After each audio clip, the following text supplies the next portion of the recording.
Hello viewers, welcome back to yet another episode of Inside the Dressing Room, PABX team. In this sports show, we talk about a lot of sporting activities.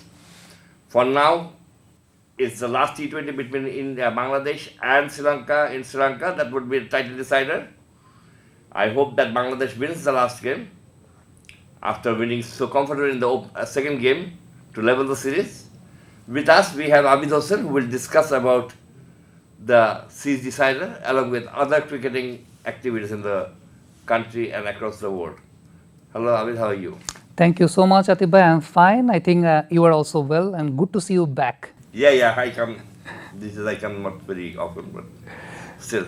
I just wanted to know that after such a commanding win in the last game, following such a massive loss in the opening game, Yeah. how do you see two teams at the moment? Atibha, first of all, Bangladesh. I mean psychologically. First of all, Bangladesh has got a momentum and they need to capitalize on the momentum. And as the host nation, I think Sri Lanka, they are very much under pressure because they have outplayed Bangladesh in the very first T20 and they have outplayed Bangladesh in the one-day series also, apart from the second ODI. So right now, Bangladesh got back the momentum and they win convincingly against Sri Lanka. They just outplayed. Just look at the margin of 83 runs. I think Bangladesh did the basics very well and each and every department, they were very much top notch. They were very much up to their skills. So as you mentioned about psychologically how they will feel, I think Bangladesh has nothing to lose. They will be very much keen to grab up the series. On the other hand, Sri Lanka as the host nation, definitely they have the pressure on them, especially how they performed in the second test, two ODIs against Bangladesh and also the first T20s. I think they will be under severe pressure as they are the host nation. On the other hand, Bangladesh should just play their basic parts and just play according to their potential, how they played in the first T20. সব মশার বিরুদ্ধে সুরক্ষা দিতে এলো Bashundhara extreme aerosol মশার বিরুদ্ধে extreme সুরক্ষা In fact, second T20 actually. Yeah, but someone don't you think that from a batting perspective there are still areas of concern for Bangladesh because we did have a partnership. Returned to Shamim. form in a marvelous manner. Yeah. And he did have a partnership with Ridoy and Shamim as well. But don't you think that the opening pair need to give the momentum because in the last game it will be around, if it's a good wicket, I think that 170 might not be, 170, 80 might not be enough. We need to target more than 200 if the wicket is good. And if that needs to be done, then the opening partnership that I'm very happy about, they are scoring runs quite regularly, need to give a good start, and someone who gets the start need to stay till the very end. Atibha, it has been a matter of concern whenever the openers are getting runs, the middle order collapse. And whenever the openers are not getting runs, then the middle orders are carrying forward the game.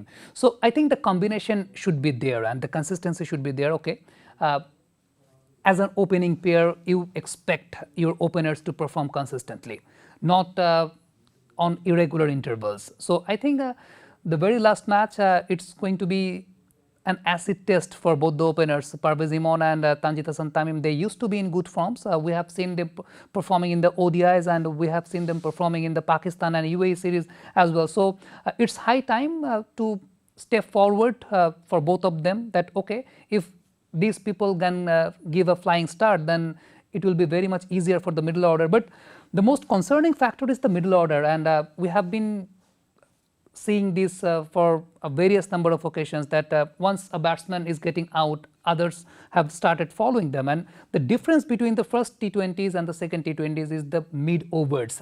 During first T20 match, in the mid-overs like 7 to 17th overs, Bangladesh managed to score only 65 runs and they hit every single boundary within 15 deliveries. So each and every boundary consisted of 15 deliveries. But on the other hand, in the second T20 matches, they hit every boundaries in every 3 or 4 deliveries. So that particular partnership between Liton Kumar Das and Shamim Hossain Patwari, that actually set the key tone of the second T20 match. So this is very important that when 5 fielders are outside the inner circle, you need to be that much skillful that you can always go over the top and you can always search for the boundaries and also you can always have the skills to rotate the strike. So mid overs are very much crucial and we often see Bangladesh are getting collapsed in the mid overs, but As far as the second T20 match is concerned, I think they were very much brilliant doing their jobs, especially Liton Kumar Das and Shamim Hossain Patwari. I must mention about Shamim Patwari that when he came to the crease, Sri Lankan captain placed two fielders, one at the deep third man and one at the deep fine leg, considering the strength of Shamim Patwari of playing those dimensional shots. But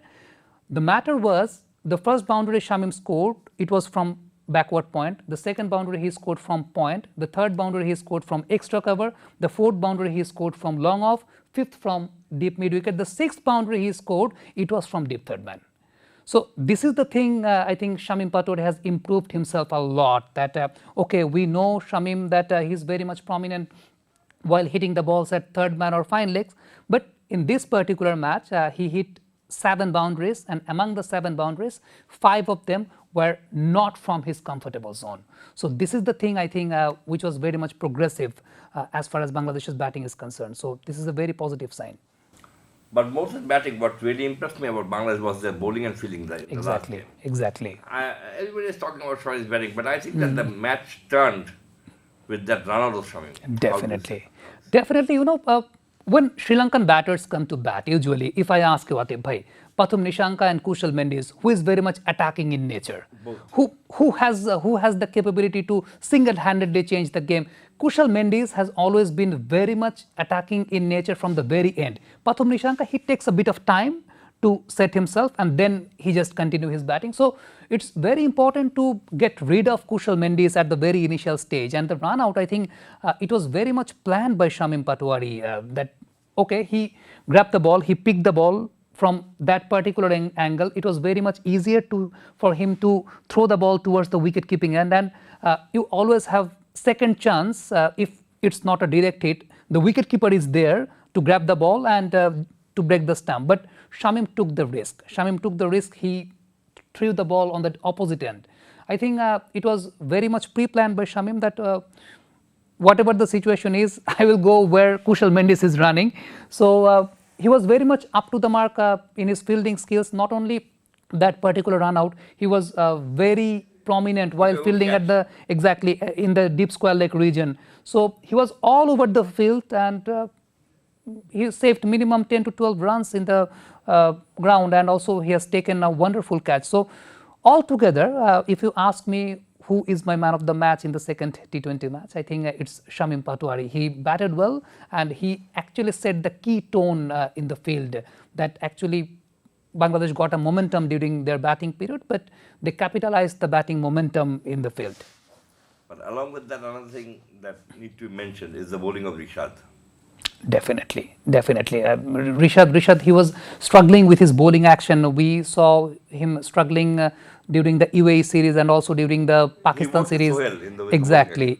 He worked with Sohail sir regarding his bowling actions, and also Mushtaq Ahmed is there, and also dew factor was disturbing Rishad Hossain on that particular series against UAE and Pakistan.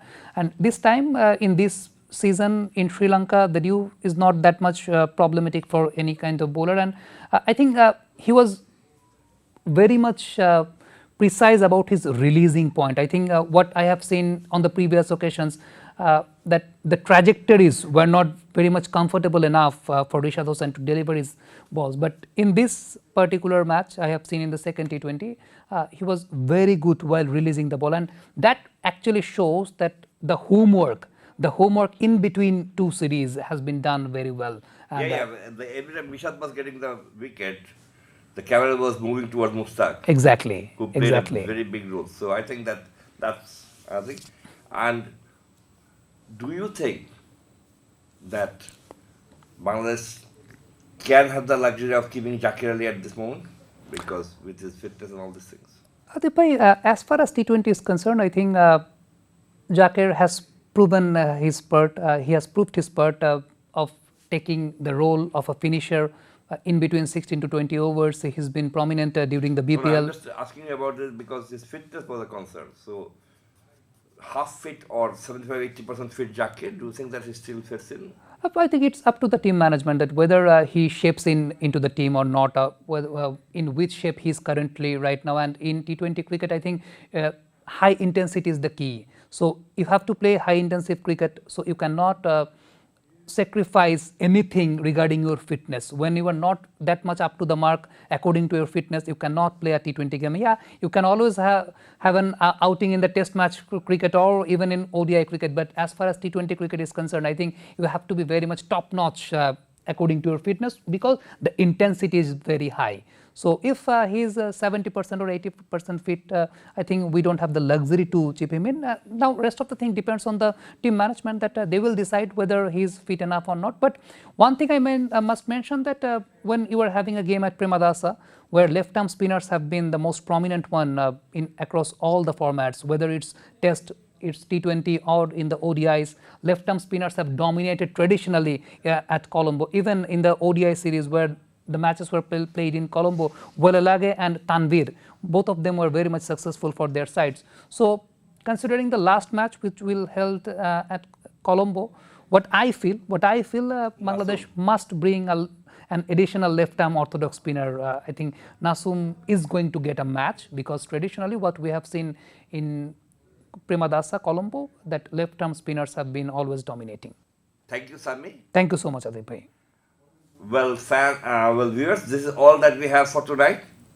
I hope Bangladesh plays well and win the series and return home on their head hold high. They have already lost the Test and ODI series, so winning the T20 series would be a very good achievement going forward, keeping an eye on the 2026 World Cup. Till then, thank you. For more updates, follow us on Facebook, subscribe our YouTube channel, get the latest update on www.daily-sun.com.